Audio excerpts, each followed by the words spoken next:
आऊज़ुबिल्लाहि मिनश्शैतानिर्रजीम बिस्मिल्लाहिर्रहमानिर्रहीम इय्याक नअबुदु व इय्याक नस्तईन। तमाम व्यूअर्स को सलाम पेश करता हूँ। दोस्तों, आज हमारे प्रोग्राम में एक ऐसी शख्सियत मौजूद हैं जो कि जिनसे हम लोगों को बड़ा फ़ायदा होने वाला है।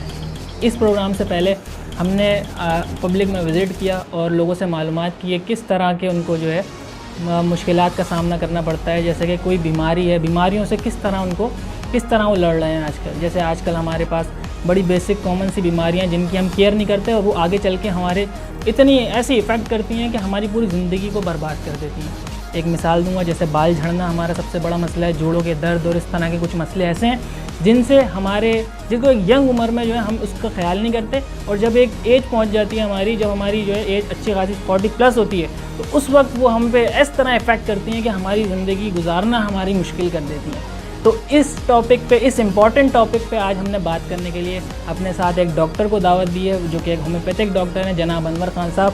डॉक्टर साहब अस्सलाम वालेकुम। वालेकुम अस्सलाम व रहमतुल्लाहि व बरकातुहू।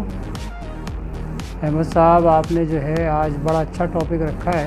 लोगों के बहुत से मसाइल होते हैं जिनको वो बाज़ औक़ात डॉक्टरों से जाके डिस्कस करते हैं और बाज़ औक़ात वो नहीं कर पाते। ये इनके मसाइल जो हैं ये अपनी इनकी लापरवाही, गफलत उसकी वजह से होते हैं। तो जिस तरह से आप उससे पूछते जाएंगे, सवाल करते जाएंगे, लोग आपसे पूछ रहे होंगे, मैं आपको उसके जवाब देता रहूँगा। जी हाँ, बिल्कुल। मेरा सबसे पहला सवाल आपसे ये होगा कि ये तो आप भी बहुत अच्छी तरह जानते होंगे कि आप डॉक्टर हैं, आप अपने क्लिनिक पे देखते होंगे। सबसे बड़ा मसला जो हमारे लोगों को आ रहा है वो सबसे बड़ा मसला ये है कि बाल गिरने का मसला है। चाहे वो आजकल तो ऐसा हो रहा है कि हमारे जो यंग बच्चे हैं उन तक के बाल जो है उनके गिरने के मसले आ रहे हैं, और एक एज हो जाती है उसमें तो बाल गिरते ही गिरते हैं। तो ये बाल गिरने की क्या वजह होती है और किस तरह इसको रोका जा सकता है? देखिए, इसमें जो है बेसिक चीज़ तो ये है कि सबसे पहले तो इंसान की बॉडी पे गौर करना पड़ेगा कि इंसान की बॉडी किस तरह काम करती है और किस चीज़ पे चलती है। हमारी बॉडी जो है ग़िज़ा पे बेस करती है, और जब हम इसको सही ग़िज़ा, बैलेंस डाइट देते हैं तो ये अपनी बिहेवियर को सही रखती है। बहुत से मसाइल पैदा नहीं होते हैं। मौसम की चीज़ें, मौसम की जैसे सब्ज़ियाँ होती हैं, मौसम के फल होते हैं, और सादी ग़िज़ा। आजकल जो है हम लोग की ग़िज़ा जो है बहुत नाक़िस है, ग़िज़ा ख़राब है।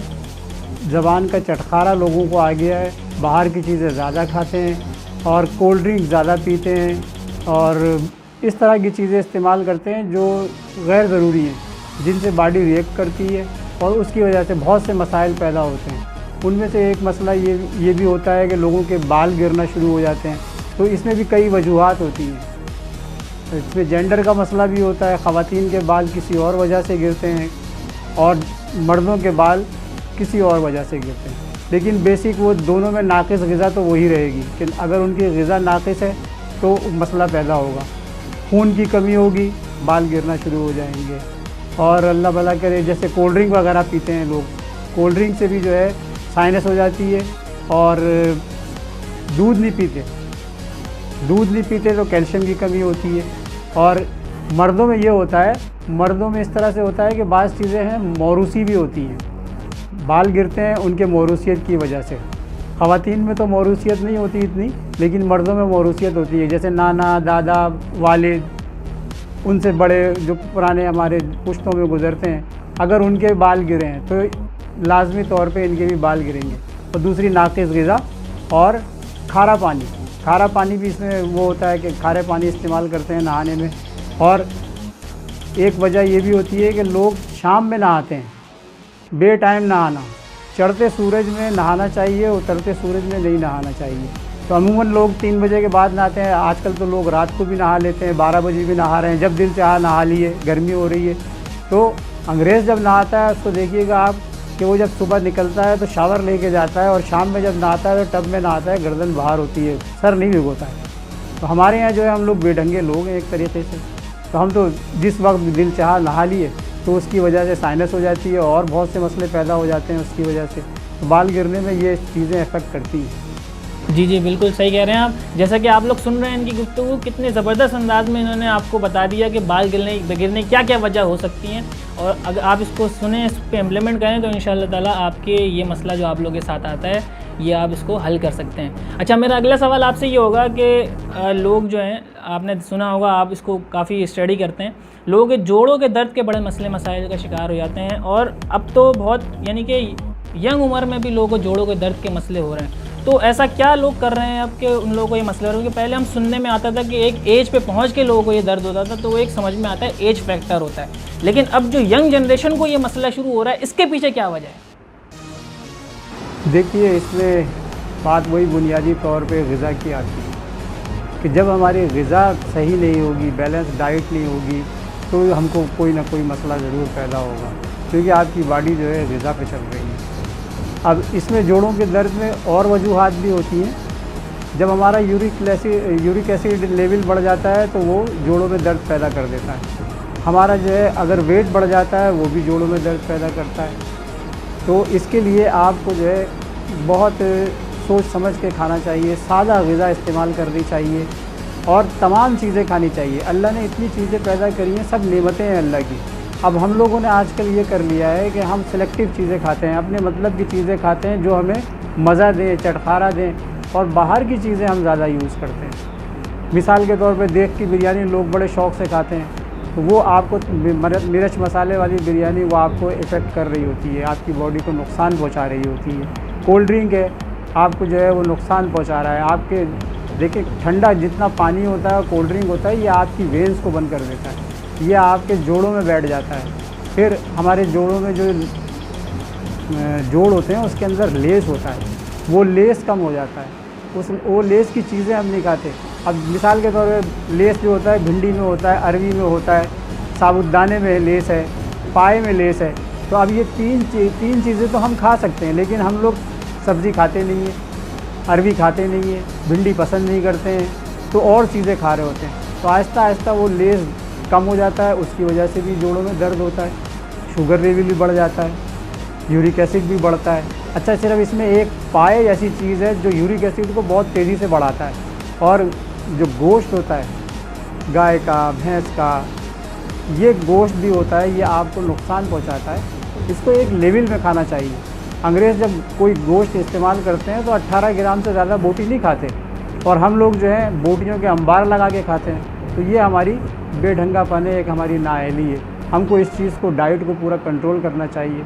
हमारे यहाँ एक मजमून होता है जो बेचारी सिर्फ होम इकनॉमिक्स की तालिबात ही पढ़ती हैं, उनको पूरा डाइट पता होता है कि किस तरह से हमने मैनेज करके चलना है, किस तरह रोज़ खाना पकाने का उनका तरीक़ा होता है कि आज ये पकना है, आज ये पकना है। तो डाइट उनकी बैलेंस होती है, वरना सब अपने तरीके से पका रहे होते हैं और एक ही भेड़ चाल चल रही होती है, एक हफ्ते में यही चीज़ खा रहे होते हैं। तो इसकी वजह से भी हमें फ़र्क पड़ता है।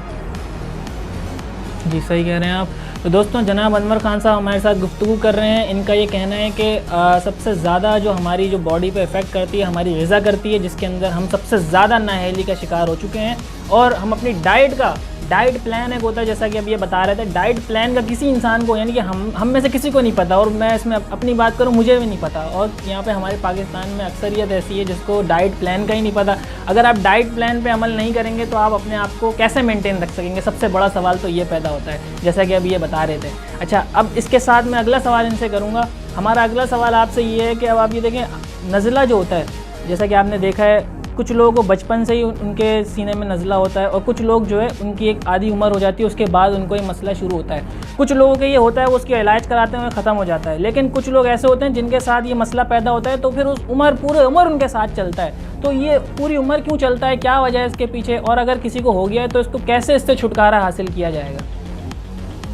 देखिए, इसमें भी जो है वो हमारा जो है लाइफ स्टाइल और गलत तरीक़ाकार, यही हमारा जो है बेसिक चीज़ है जो हर चीज़ में आपको इफ़ेक्ट करता हुआ नज़र आएगा। ठीक है, अब नज़ला इसलिए हो जाता है कि हम बहुत ठंडी चीज़ें इस्तेमाल कर रहे होते हैं। बाज़ औक़ात लोगों को एलर्जी होती है डस्ट से एलर्जी की वजह से भी जो है नज़ले हो जाते हैं। और एक चीज़ जो मैं आपको बताऊं, ये मैंने किसी जगह पढ़ी है कि नज़ले की वजह से बलगम बनता है, और बलगम जो है एक ऐसी चीज़ है कि ये हज़रत नूह अलैहिस्सलाम के तूफ़ान से पहले बलगम दुनिया में नहीं था। जब ये चीज़ नहीं थी तो उस वक्त जो है लोगों की उम्रें होती थी 1000 साल, 900 साल, 800 साल, 850 साल। लेकिन जब तूफ़ान नूह आया उसके बाद अल्लाह ताला ने ये बलगम जो है इसमें रख दिया, और ये नज़ला लोगों को होने लगा है। अगर आप पूरी दुनिया में जितने भी लोग इंतकाल करते हैं उनको अगर साइंटिफिक तरीके से चेक करेंगे और उनका असल चीज़ वजह जानने की कोशिश करेंगे तो उसमें ये बलगम और ये नज़ला ही आएगा हमेशा, क्योंकि ये अल्लाह ने रखा है तूफ़ान नूह के बाद। और उसकी इस बलगम की वजह से, इस नज़ले की वजह से जो है ना लोगों की जो है उम्रें कम हो गई है। अब ज़्यादा चलता ही नहीं है, 100-125 साल से लोग ज़्यादा ज़िंदा ही नहीं रहते। ये नज़ले का इफ़ेक्ट है। अब ठंडा पानी, कोल्ड ड्रिंक, ये जो है ये नुकसान पहुंचाता है। शाम का नहाना, इसमें एक चीज़ और भी हो जाती है, जब शाम को हम नहाते हैं तो साइनस होती है, उसमें लोगों के साथ प्रॉब्लम ये आता है कि नाक का गोश्त बढ़ जाना जिसको कहा जाता है। नाक की हड्डी भी लोग कहते हैं कि नाक की हड्डी बढ़ गई, नाक का गोश्त बढ़ गया, सांस लेने में मुश्किल होती है, तो ये भी नज़ले की वजह से होता है। तो हमें एहतियात करनी चाहिए कि शाम में ना नहाएं, सर ना भिगोएं और इस तरह की चीज़ें जो हमको नुकसान कर रही हैं उनका इस्तेमाल बंद कर दें, उनको इस्तेमाल ना करें और दूसरी चीज़ें इस्तेमाल करें। अपने मौसम के हिसाब से भी देखना चाहिए कि हमारा मुल्क गर्म है और हम लोग जो है ऐसे बेढंगे लोग हैं कि आप देखिए कि सर्दी के अंदर जो है ना आइसक्रीम लोग खाते हैं। तो ये कौन सा तरीक़ा है, ये किसने बताया है, समझ में नहीं आती, लोग कर रहे हैं। आपने बड़ी ज़बरदस्त बातें करी हैं अभी कि ये अब जिस तरीके से आपने लोगों की रहनुमाई फरमाई है, तो मुझे लगता है कि अगर इस पे अगर लोग अमल करना शुरू कर दें तो शायद ये मसला जो है लोगों को कभी आए ही ना। तो आपसे मैं अब अगला सवाल ये करूँगा जो कि ये भी एक बड़ा बेसिक सवाल है। सवाल ये है कि पथरी जो है, आपने सुना होगा, पथरी जो है आजकल लोगों के बड़ी हो जाती है, बच्चों को भी और औरतों को भी पथरी हो रही है, इसके पीछे क्या वजह हो सकती है? देखिए, पथरी के ऊपर जो आपने सवाल किया है, पथरी जो है वो बहुत सी नाक़िस चीज़ें खाने की वजह से ही होती है, और या बाज़ औक़ात जो है हमारे मैदे में जो है कुछ तरह एसिड ज़्यादा बन जाते हैं, उसकी वजह से भी पथरी पैदा हो जाती है। तो अब नाक़िस इसमें चीज़ें क्या हैं, इसमें ये देख लीजिए आप कि लोग आजकल जो है मैनपूरी, पान, गुटखा और इस तरह की बिल्कुल गैर सेहतबख्श चीज़ें खा रहे हैं और बहुत ज़्यादा, हद से ज़्यादा तादाद में खा रहे हैं, और इन चीज़ों से मसाइल उनके पैदा हो रहे हैं। ख़ास तौर पे मैं कहूँगा कि ये गुटखा और ये मैनपूरी और इस तरह की चीज़ें जो लोग खा रहे हैं, उनके तो मुंह का कैंसर हो रहा है और मुंह, उनके जबड़े जो हैं उनके जाम हो जाते हैं और फिर वो खुलते भी नहीं हैं। आप चेक कर लीजिए उन लोगों की कि उनसे बात भी नहीं करी जाती। बाज़ लोग तो मेरे पास ऐसे आते हैं मरीज़ जिनका मुँह इतना ही नहीं खुलता कि वो निवाला मुँह में ले सकें। तो अब उनसे जब मैं कहता हूँ भाई ये चीज़ छोड़ दो, ये क्यों खा रहे हो, क्या नहीं तो हम छोड़ ही नहीं सकते, हमको आदत पड़ गई है। लेकिन वो इसको छोड़ने पे राज़ी नहीं है, मौत पे कबूल कर रहे हैं अपने लिए, लेकिन इसको नहीं छोड़ रहे। भाई इससे बेहतर है कि आप बादाम खा लो, आप मिश्री खा लो, सौंफ खा लो, ये चीज़ें भी तो अल्लाह ने दी है ना, ये आपको नुकसान भी नहीं करेंगी और आपकी आँखों को भी तेज़ करेंगी, जहन को भी तेज़ करेंगी और सेहत बख्श चीज़ें हैं ये। तो वो नहीं खा रहे लोग और ये खा रहे हैं, तो इसकी वजह से पथरी भी बन रही है और बहुत से मसाइल भी पैदा हो रहे हैं। बहुत ज़बरदस्त आपने बातें करी। दोस्तों, हमारे साथ डॉक्टर अनवर खान साहब मौजूद थे। इन्होंने जिस तरह की बातें आप लोगों को बताई हैं, मैं नहीं समझता कि इतने अच्छे अंदाज में आप लोगों तक इतनी ज़बरदस्त और इतनी रिसर्च बेस्ड बातें आपको कोई बताएगा। तो अनवर खान साहब, आखिरी चीज़ मैं आपसे पूछूंगा कि आपने जितनी ज़बरदस्त अंदाज में लोगों को बातें बताई, अब बहुत सारे लोग हमारा प्रोग्राम देख के चाहेंगे कि आपसे उनकी मुलाकात हो सके, लोग आपसे कॉन्टैक्ट कर सकें, आपसे टिप्स ले सकें, तो उन लोगों के लिए आप कोई ऐसी सर्विस प्रोवाइड करना चाहेंगे या उन लोगों के लिए कोई ऐसा इंस्ट्रक्शन देना चाहेंगे कि वो आप तक रसाई हासिल कर सकें?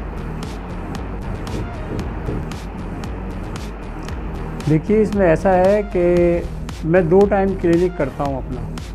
सुबह में मेरी टाइमिंग होती है और शाम में टाइमिंग होती है। आजकल हालात ज़रा सही नहीं है, शाम में बंद होता है लॉकडाउन की वजह से, तो शाम में मैं क्लिनिक नहीं कर रहा हूँ। मैं सुबह बैठता हूँ 11 बजे से और 2:30 बजे तक अपने क्लिनिक पे। तो लोग मुझसे जो रब्ता करना चाहें वो मुझसे रब्ता कर सकते हैं वहाँ पे। मैं आपको अपना कार्ड दे दूँगा, उसका नंबर उस पर होगा, मेरा एड्रेस होगा। अगर वो चाहें तो मुझसे रब्ता कर सकते हैं और अपने मसाइल डिस्कस कर सकते हैं और अपने इलाज कर सकते हैं, जो भी वो करना चाहें। सही है, बिल्कुल सही है। तो दोस्तों, जनाब अनवर खान साहब हमसे डिस्कस कर रहे थे, जो उन्होंने जितने ही मसले हमने उनको बताए, जो कि आप लोगों ने हमें बताए थे, वो तमाम मसले हमने इनके सामने रखे और उन्होंने बड़ी ज़बरदस्त अंदाज में आप लोगों को इसकी रहनुमाई फरमाई।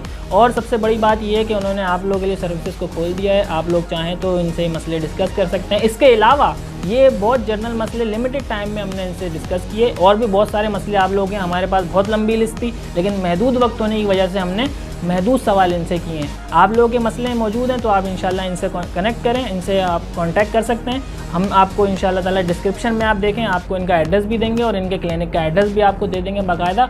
आप लोग जब चाहें इनसे कांटेक्ट कर सकते हैं। मैं इनका बहुत शुक्रगुजार हूँ, इन्होंने हमारे प्रोग्राम में शिरकत की, और मैं इनसे रिक्वेस्ट करूँगा कि आने वाले वक्तों में भी इसी तरह हमारे प्रोग्राम में आके लोगों की रहनुमाई फरमाते रहिएगा। इसी के साथ मुझे इजाज़त दीजिए। अल्लाह हाफ़िज़।